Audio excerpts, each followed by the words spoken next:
Okay. The water, usually on a regular year, the water will wash through and clean off that area so that you only get pretty much one variety of plant or two variety of plants.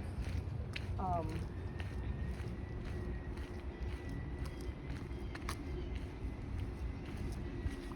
this morning I've been working on a liver, what they call a liver cleanse.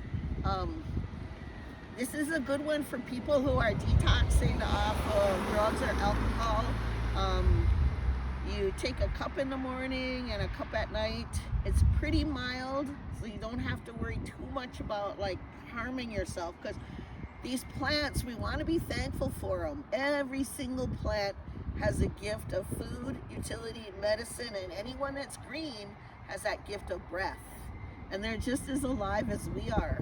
So in Ojibwe, you'll hear this, Nijibimadizik, our fellow living beings. Miogo Nijibimadizik. These are our fellow living beings. So for this liver cleanse that I'm working on right now, it's roots. So when you do root medicines, be sure before you ever pick anything, you're off of your sema, your tobacco. You can use your. I know for me, I always do a lot of teachings about making your red willow tobacco, the inner bark of the red osier dogwood, and you make that usually in the wintertime when the sticks are really red. If you don't have that, maybe you use traditional tobacco that was grown from the tribal seeds, like from man to son to man to son. Or if all you have is like cigarette, if that's the way you did it, that's fine too. You can learn as you're learning more and more. There's so much to learn about, even just tobacco. Oh my gosh. But this liver cleanse I'm talking about, you start with this, and in English you call this burdock. In Ojibwe you call it gawisagung, or it is peppery. So you want the root. So this is really a good one because you don't see it. It's a young one. You don't see the stick coming off. If you see the stick coming off, it might be woody. So you get a shovel, dig it up this time of year. So for root medicines, you either get them in the spring or in the fall. Now you could just eat that as a food, and you can nowadays at some of the co-ops, like I know at Seward Co-op, you can purchase the root and cook it up. In fact, years ago, I fed it to a bunch of tribal chairmen up at Treaty 3 area in Canada. It tastes good. It tastes like a woodsy carrot. But for us right now, if we're gonna make a kidney and liver cleanse for someone trying to stay off of drugs and alcohol, you're gonna get that root, split it. This time of year, either spring or fall, you can put it on a cookie sheet on low heat and dry it till it's crispy. And then like it'll break. So this one, gawisagung, means it is peppery because we used to use these leaves to wrap fish or ducks, and it will give them a flavor. You cook them under the ground in an underground oven. So if you want to make a blend for that particular medicine, you'd use the root of this and the root of this. You guys all know this one. So denta leon means teeth of the lion. It's not a native plant. Dandelions aren't native. They're that's a French term, teeth of the lion, because look at how those leaves look like teeth. They look like lion's teeth, So I wouldn't pick this one because this plant is already busy. All of its energy is into making its flowers. So get it before it gets its flowers. In Ojibwe, we call it dudu shabu jibik, which means milk root. So you know how like when you break a dandelion, you'll see that it's milky and that latex is pretty bitter. You can use that to seal off a wart, like put it on a wart. What you're doing, you're suffocating the wart. But for this purpose, you would dig these up before the flowers are out, get the root, slice it, put it on a cookie sheet, get it nice and dry, and then grind it up with the burdock root. So another one you could add to your mix that I'm doing, like I'm working on it this morning, is a plant they call curly dock, and we'll probably see that as we walk around here. curly dock has a bright yellow root, and we always say, oh, it's trying to tell you it'll clean your urine, because it does. It cleans your kidneys out. So same thing, get it before it flowers, dig up the root, slice it, put it on a cookie sheet, let it dry. Now you're gonna blend all three. Now just be careful, maybe your body doesn't like any of those. I have to be mindful about what does my body respond to. All of our bodies are different. Just like if you go to the doctor says, oh no, you got a reaction to penicillin. We want to be respectful and not say, oh, everybody can use this, or this is good for everybody. Feel those plants. Take some time and spend some time with the plants. Like, just spend time with them. That's going to help you calm down. It's going to help your sobriety, because it's going to help that time where you can listen, where they say in the big book, they say you will intuitively know how to handle situations that used to baffle you. That's what that's about. It's like a mini fasting time. I remember when I was younger going to different elders, and every single one of them that I knew that was working with the plants, they were sober, because you can't work with them. They've got spirits, right? And when you look at a bottle, it says spirits right on there. You put those spirits in your body, your spirit has to leave. So if you're going to be drinking or drugging, leave the plants alone for now, because they're not going to interact well with you. You've got to have a clear spirit for them to work with you well. So if you can, spend some time with them, get to know them, get calm, they're going to help you get calm. Like I remember having one friend of mine say up at Mishkawa's in powwow, at the sobriety powwow, she said, if ever you have a hard time, go put your back up against those pine trees, because there's so many prayers around those pine trees. And I did. And oh my gosh, that anxiety, that depression, that tree and the earth just took that right away. So spend time with the trees, spend time with your mother, the earth. She doesn't want you to suffer. So this is a beautiful way to get some healing. Now there's all kinds of plants here that aren't native, but just because they're not native doesn't mean they don't give an amazing gift. So here's one of my favorite, Saga'igan. Oh gosh, I had a dream about this. So pay attention to your dreams, you guys. If you can, your helpers, one way to say that in Ojibwe, your spirit helpers, you'd say, Indino Taganug, the ones that hear me. So I'm going to offer Sema, Migwich Girayawanama, Nungum, Nuyayawanama, Zaga Igan, Migwich Gamijang, O Nundanansikwe Indigo. So I'm telling this plant who I am. Now I'm going to use this as a medicine. This is a really powerful one, and I want to let you know how this works. It's not one that'll make you sick. It's gentle.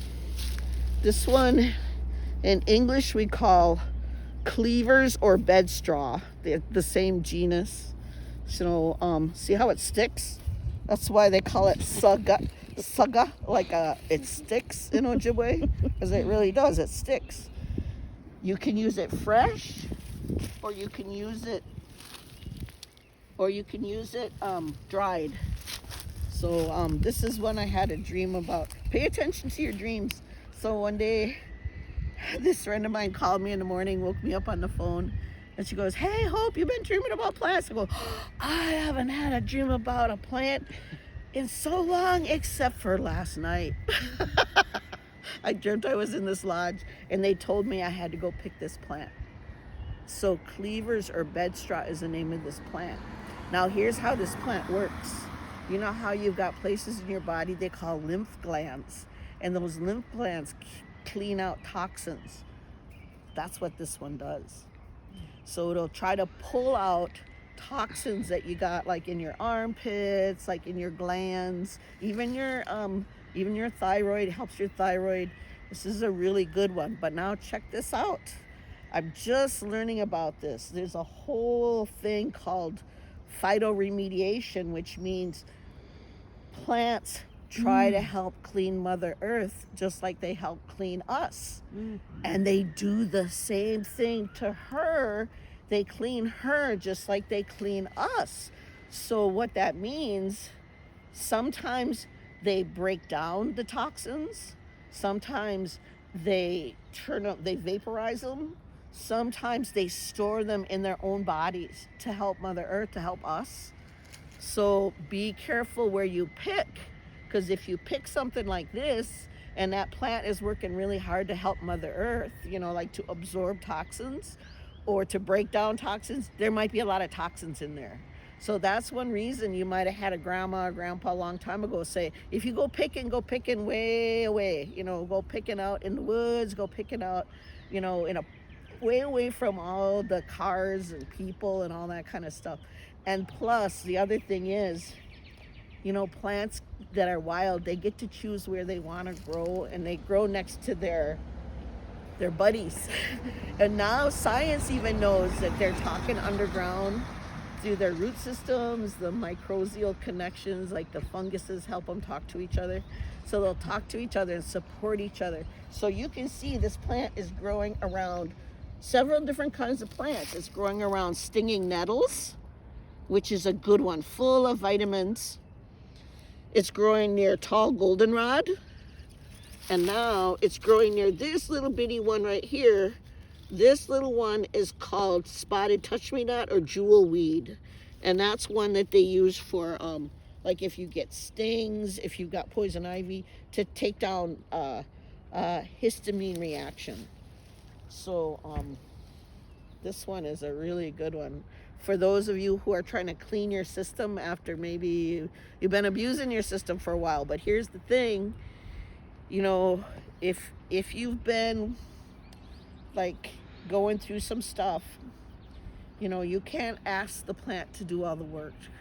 That's part of the trouble with all this, is that we have to do as much work as the plants could ever do. So even though we said like, oh man, I'm just doing it 1 second at a time, good, 1 second at a time, that's all you need to do right now.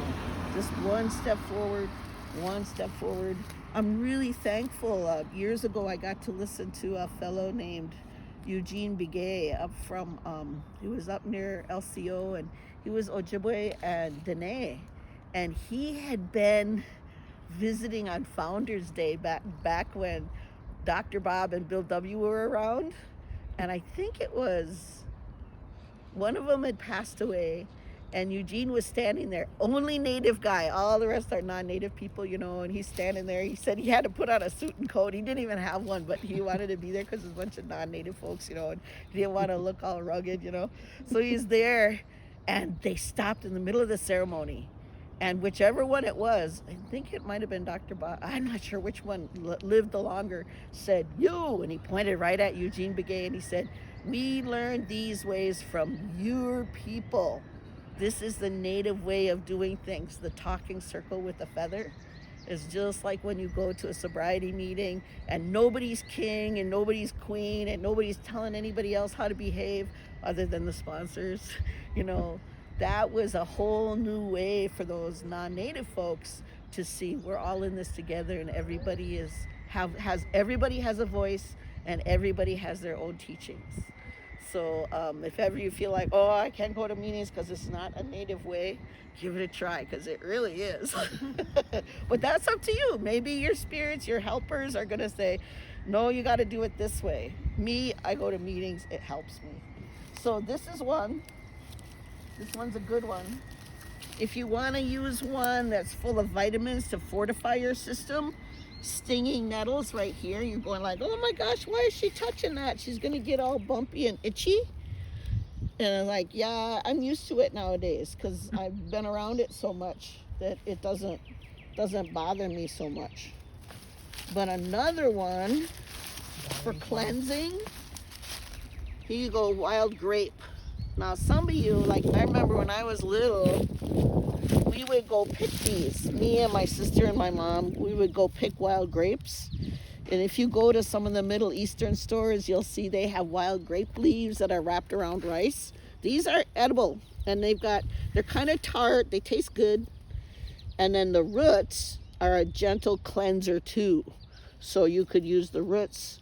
Make sure if you're gathering these things, you do your offering. Don't take anything without asking, Because it'd be like if I said, hey, I want your life. Honk. I don't have the right to do that. You know, that plant's having its life. Maybe it's helping Mother Earth. Maybe it's helping the plants around it. We're all here for a purpose, every single one of us. Every single one of these plants is here for a purpose, just like you're here for a purpose. And maybe you're feeling like, oh no, I just lived such a rugged life, I'm not worth anything. I know I felt that before. Maybe you just don't know yet. All you have to do is know the next step, that next minute, and then the next minute, and then the next minute, and you get showed. That's why on some of those songs, on some of those prayer songs, you might hear, Nigani, Nigani Asema. We're asking for guidance. Just show me the next right step. That's all. You don't have to know what's going to happen in an hour. You just know what you need to do this next second. You know, that's all you really got anyway. So just listen for that next moment. So wild grape, you can eat that or use the root. Here we've got a box elder. This is in the maple family.